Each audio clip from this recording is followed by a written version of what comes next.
Hi friends, ఇందులో మనకు కనిపిస్తున్నది యూనికార్న్ బైక్ ఇంజన్ ఛాంబర్స్. ఇక్కడ మీరు ఇంజన్ ఛాంబర్ గమనించారంటే పూర్తిగా ఆయిల్తో అయితే నిండిపోయింది. కందెన ఎలా ఉంటుందో అలా అయితే ఆయిల్ ఛాంబర్స్ అయితే ఉన్నాయి. ఆ ఆయిల్ ఛాంబర్స్ అలా ఉన్న వాటిని మనం క్లీన్ చేసుకున్న తర్వాత ఈ విధంగా అయితే వచ్చాయి. మనం ఇంజన్ ఛాంబర్స్ క్లీన్ చేసుకున్నాము అంటే మనకి షోరూమ్ నుంచి ఎలా వస్తాయో అలా అయితే కనిపించాలి. 100% అయితే రావనుకోవాలి. మనం ఒక 70% అయినా కూడా మనకి ఇంజన్ ఛాంబర్స్ అనేది నీట్గా ఉండాలి.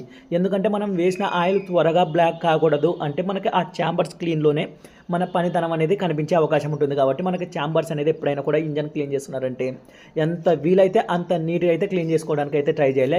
అలాగే ఇక్కడ మనం హెడ్ అయితే ఫిట్ చేస్తున్నాం. ఇక్కడ ఒక హోల్ అయితే కనిపిస్తుంది. ఆ హోల్ బ్లాక్ అయిందంటే మళ్ళీ ఇంజన్ సీజ్ అయ్యే అవకాశం ఉంటుంది. కాబట్టి ఆ హోల్ అనేది క్లీన్గా ఉండాలి. అలాగే హెడ్ కప్పుకు వచ్చేసి ఇక్కడ నేను పెట్రోల్ వేసి చూపిస్తాను, మీరైతే గమనించండి. ఆ అన్ని హోల్స్ అనేది ఫ్రీగా ఉండాలి. ర్యాకర్స్ పైన ఆయిల్ అయితే పడుతుంది కాబట్టి నేను పెట్రోల్ వేసి అయితే క్లీన్ చేస్తున్నాను. అన్ని హోల్స్ అనేది కంపల్సరీగా ఫ్రీగా అయితే ఉండాలి. ఇక్కడ కూడా మొత్తం వర్క్ అయిపోయిన తర్వాత సైలెన్సర్ ఎక్కించకుండానే మనం బీటింగ్ అయితే చెక్ చేయడం జరుగుతుంది. ఒకసారి మీరు కూడా వినండి ఫ్రెండ్స్.